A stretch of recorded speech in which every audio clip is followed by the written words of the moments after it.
Thank you so much for joining me. I'm so thrilled that you're here. My name is Gwen Montoya. I'm a marketing strategist. If this is the first time you're listening, thank you so much for giving it a shot. If you are a returning listener and you enjoy the podcast, I would love it if you would leave me a review wherever you review podcasts. That would mean so much. In this episode, I want to focus on creating content that converts rather than just creating content because it's 12 p.m. on a Wednesday. I think that this is part of the journey of a business owner is moving from creating content because it's time to create content to really putting thought and intention behind the content that you create so that it can convert and bring you new leads and new customers and new fabulous, amazing people to work with. If you've ever created content and just thought, I don't know why I'm creating this piece of content.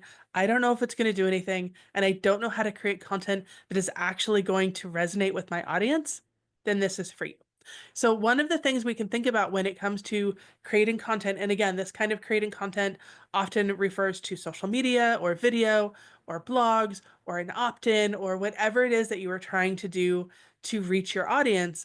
One of the things that we can think of is what has driven sales in the past or driven a lot of interest in the past. Because when we create content that connects with our audience, it makes it easier for them to take those next steps to fill out our inquiry form, to send in an order, or to join our email list, whatever it is that we're trying to do. Now, depending on your business or your social media accounts or how you use them, maybe that's not a good indicator. Maybe the things that have gotten a lot of interest in the past are silly things that are not at all connected with your business. I promise you, the things that have ever gone viral for my accounts have nothing to do with my business, and they're just silly little one-off things that I decided to do on a whim.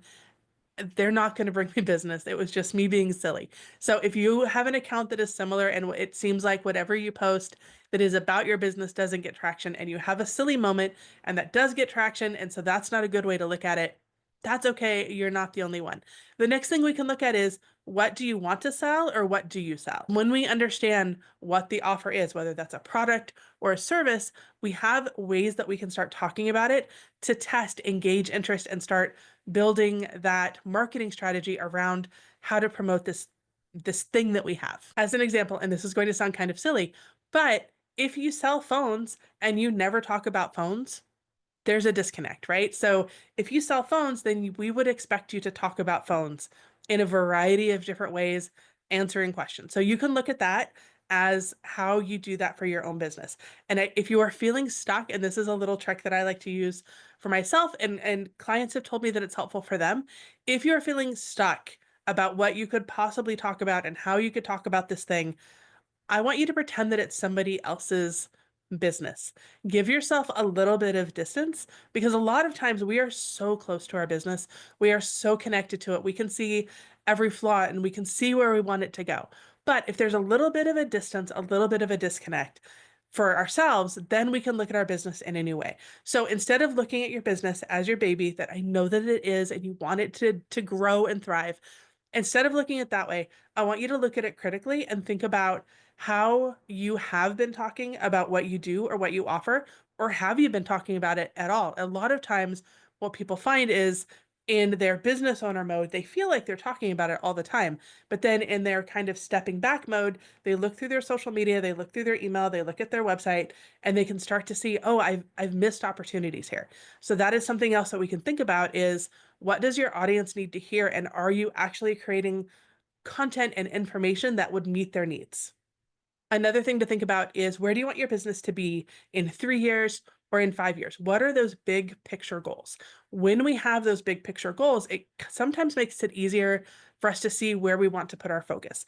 As business owners, a lot of times we are so focused on the next steps, the next moment, the next week, that what happens is we end up walking and looking at our feet, which means we can miss opportunities. We are not seeing a big picture vision of our business because we're so focused in the day to day. So, one of the things I would love for you to do if you're feeling stuck around what kind of content you can create that actually resonates with your audience, really pull it back a little bit and look at where you want to be in the next 3 to 5 years. Having that vision can help you fine tune what you need to be talking about now to help you reach those goals. Because when you think about what those long term goals are, then you can have a better idea of who you really want to be talking to and what they need to hear from you in order to want to learn more about what you do. If, for example, in 3 to 5 years, you want to be known for a particular product or a particular service, and you're not talking about those products or services, it's going to be really hard to reach that goal. So then you know that you can start talking about those products or services and start testing to see if your audience responds to them. Now, sometimes it's going to take some trial and error, it's going to take some refining of your message, but over time, as you talk about these things, you'll be able to see if your audience is actually interested in it. And if they're not interested in it, then maybe the audience that you have followed you from a previous project or a different iteration of your business, and it's just not the same anymore. And so you really need to focus on getting outside of your current audience. Sometimes I like to call it refreshing our audience because we have people who have followed us for years and maybe they're not interested in what we do anymore. So if you're seeing not a lot of traction when you post about the things that you really want to sell, it could be that your audience that you have just isn't the right audience for that. Or it could be that you are talking about it in ways that don't resonate with them. What do they need to understand about what you're offering so that they would be more interested in buying from you? In these instances, it's a really good opportunity to look at the words and phrases that our audience uses to describe our business. For example, if you are a very technical person and you are using very technical terms, but your audience uses more layperson terms, there's going to be a disconnect. Or if your business is very playful, but all of your branding is very serious, or vice versa, you're very serious, but your branding is very playful, it's going to cause a disconnect and it's going to be harder for people to understand what you offer and how you can align with what they want to achieve. And by that, I mean actually being your client, actually being your customer, actually signing up for whatever it is that you're offering. And on the flip side, what does your audience not want to hear? There are some things, again, depending on your business, that your audience just isn't going to be interested in. And if you are talking about those things and that is a core part of your branding for whatever reason, or it's something that comes up often and it's just not resonating with them, that's going to be a problem. As an example, let's say that one of the things that you want to do in the next 5 years is create a course. You want to create a course, you want to have that passive income, you want to generate income from that. But if your current audience is not interested in that and they only want to work with you one on one, or they only want to work with you in a group situation, or for whatever reason they're not interested in courses at all, if you're constantly talking about the course that you have, they're not going to be interested in going forward with that because that's not what they're interested in. They're interested in a different experience in working with you. It's also important as a business owner for you to get really clear on the problem that you solve. And I know that that is a really common marketing thing. And you're like, I don't solve a problem. But if somebody wants to work with you or you have a product or a service that somebody might want, what is the solution that you're offering? So maybe it's not a problem, as in I have a flat tire and I need somebody to come replace my flat tire, right? Maybe it's not a problem. Maybe it's a solution, or maybe it's a feeling that they want. They want more ease. They want to feel more confident. Whatever that is the thing that you are offering. So you have to be really clear about how you talk about it in ways that make sense to them using their words and phrases, not the ones that you would choose. So you have to listen to your audience.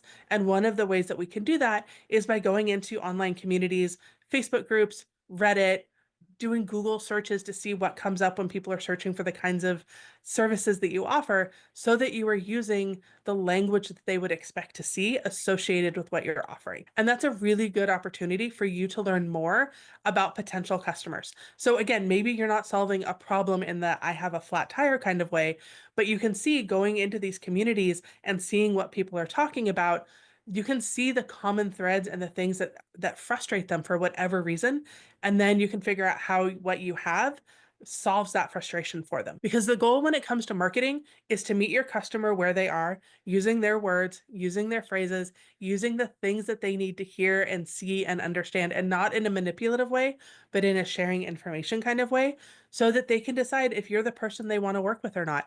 Maybe you are, maybe you're not a good fit. But if you're not using the words and phrases that they are using, they won't even know to look at you because there's just going to be such a disconnect that they're not even going to understand what you're offering. Before we wrap up, there's one more thing that I want to share, and I think that this is a really important piece that often gets overlooked. So in our minds, we have an idea of what our business is, who we serve, what we do, right?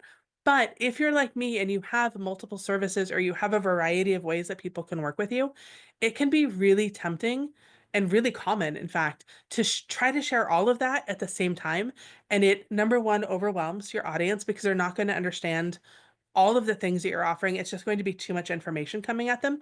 But it's also not going to make you memorable, because what will happen is kind of like the Peanuts adult voice. It's just kind of like a static noise at the back of their head. They're going to know that you do something, but they are not going to be able to articulate it. And I think if we want to be able to talk to our audience and create content that really resonates with them, they have to be able to tell us what we do in a way that's still accurate, instead of like playing telephone and it just gets completely convoluted by the time it gets to the other end. So your audience has to be able to grasp what it is that you offer and understand how it can help them. If you give somebody too much information, it's not a kindness. It's just going to overwhelm them. I'm going to use the most random examples here, but I think it's helpful to pull it away from something that is something that you might actually have, so that it is more theoretical instead of actually practical. So let's say you own a pen store, right? People know they need pens. Everybody needs pens. I'm a pen fan. But if the person that you are trying to sell to needs dry erase pens, and you nowhere talk about having dry erase pens, they're not going to go to you because they don't know that you have dry erase pens.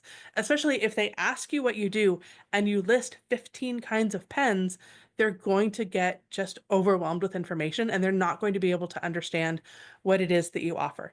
But if you are clear and start to say, yes, I offer dry erase pens, then they will be like, oh, yes, of course. That's what I need. That's exactly what I need.